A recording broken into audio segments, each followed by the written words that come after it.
Sitting in the confines of a few walls, trying to find a work-life balance, what with a spotty Wi-Fi connection, a makeshift work table right next to a pile of clothes, mind you, with the whistles of a pressure cooker in the background. Yes, my dear friend, that is our reality today. What this has brought to the forefront is the lack of fully functional homes that allow you to work and enjoy at the same time.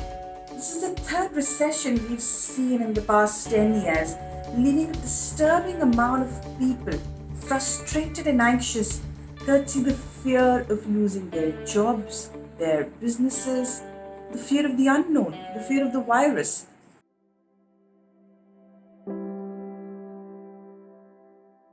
Something that we as humans tend to brush aside is our mental well-being. The stigma involved around discussing your emotions or your trauma keeps people on edge and isolated.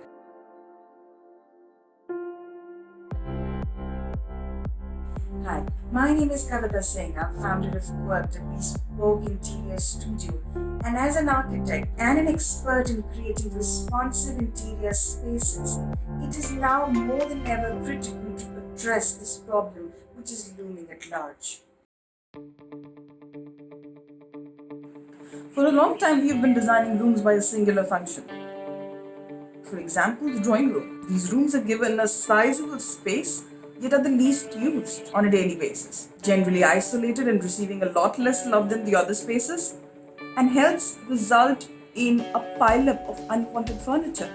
Coming to furniture and accessories, we are hoarders. Let's admit that. Getting cheap thrills while doing thrift shopping, to retaining hand-me-down bulky furniture, stating that we won't get such wood quality in today's day. Well, then you should not have a problem with just the 2 feet of space left right next to your bed, should you? Colors can evoke spontaneous emotional reactions that can affect our mood and stress.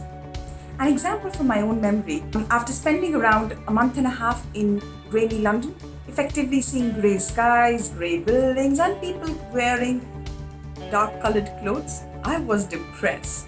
To date, London is nothing more than dark-colored memories, even overpowering the joy of seeing Camden Town and Notting Hill.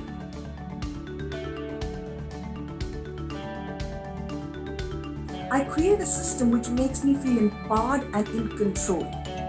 I call it the DOD, or declutter, organize and delegate.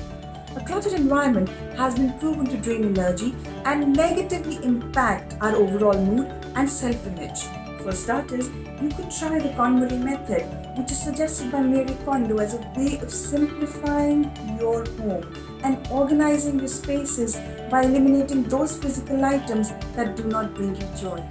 Organize your pantry and your wardrobes based on items that are most frequently being used. Create cleaning schedules and routines so that dirt and laundry don't have time to pile up.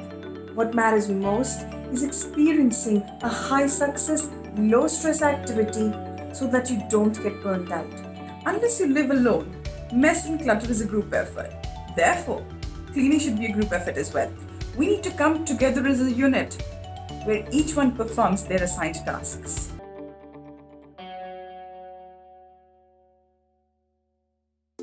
We'll start with reconfiguring our spaces in the following ways. Number 1. List out all essential and leisure activities of all occupants of the house. Number 2. Choose well-ventilated and naturally lit areas for working from home.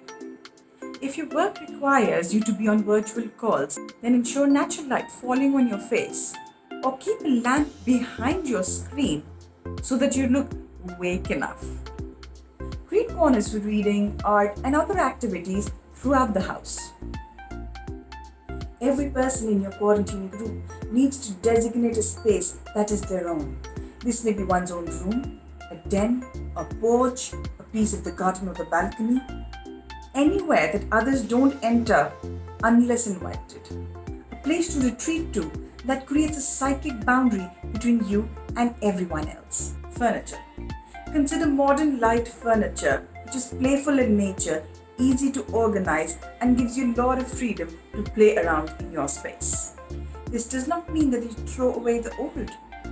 Mix the new and the old to create a sense of familiarity and belonging. Try and use multi-purpose furniture like ottomans, which double up as storage.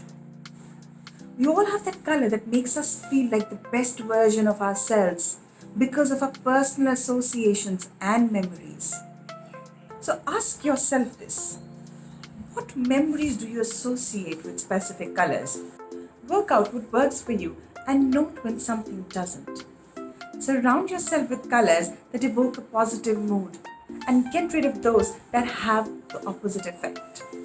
I hope this was helpful, and I hope you use this knowledge to combat those COVID blues or life in general. Stay home, stay safe.